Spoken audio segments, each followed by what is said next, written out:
Using tradeups to make money in CSGO is far easier than you think, and in this video I'll prove this to you.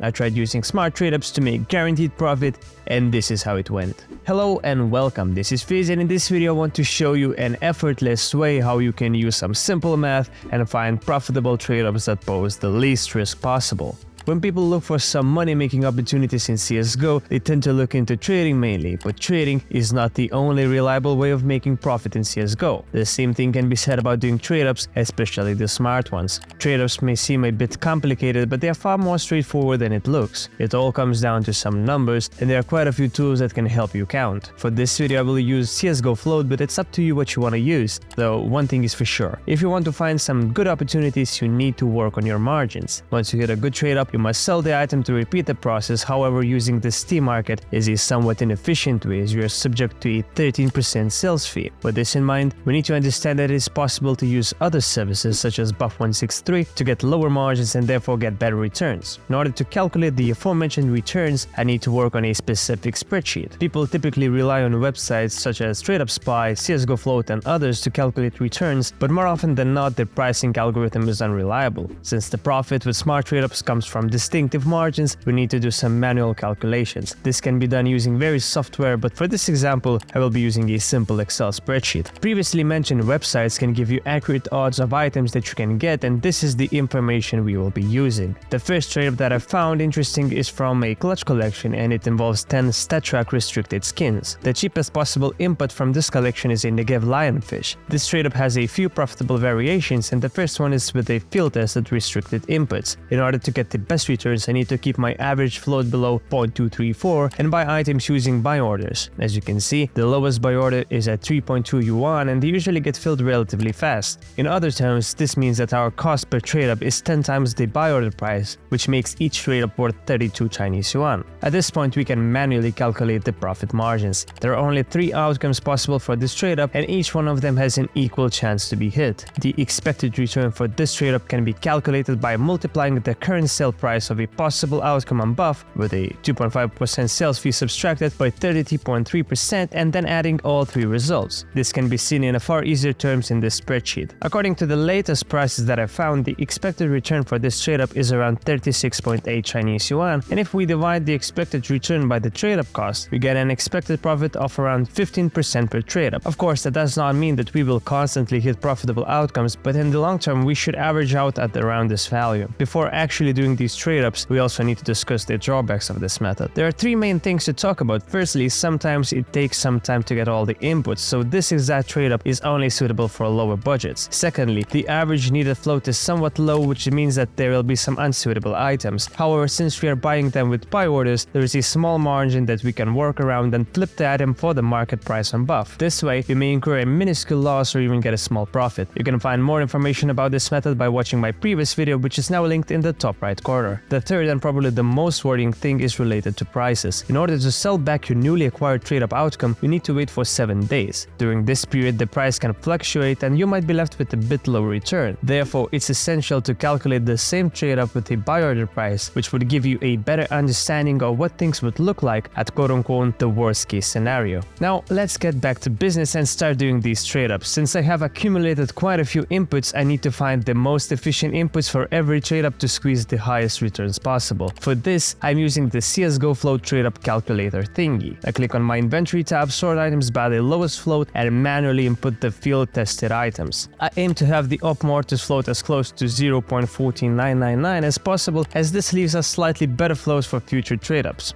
Since these trade-ups are primarily about the mathematical calculations, not about the luck, we can skip all the dramatic editing, suspension, and all the other good stuff. It takes some time to find the correct flows, but once you get used to it, it does not take that long. Let's see how it went.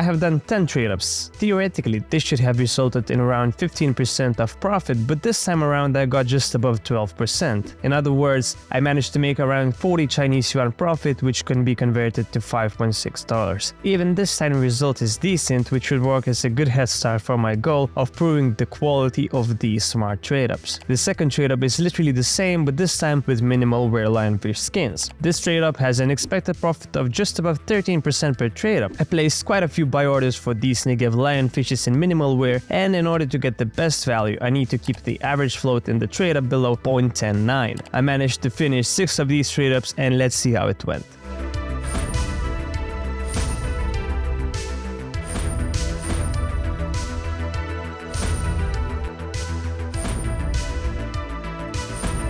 Things did not go as expected, as half of the trade-ups ended up with the worst possible outcome. Even with this in mind, I managed to make 45 Chinese yuan profit, which equals to around $6.3. This means that I've received just slightly above 6% profit instead of the 13% that I calculated before. The third and technically the best trade-up due to the floats needed and profitability was the hardest one to acquire. This one involves 10 restricted StatTrak skins from the CS20 collection, and M249 as tech seems to be the cheapest one. The average float has to be below 0.263, and you can acquire these items by placing buy orders on above. Based on this price, the trade-up costs 72 Chinese yuan, and this trade-up has an expected profit of almost 15%. Unfortunately, during these weeks, I've only managed to acquire enough items for a single trade-up, and I'm aiming for either the P90 or the AUG, as these two are the most profitable ones.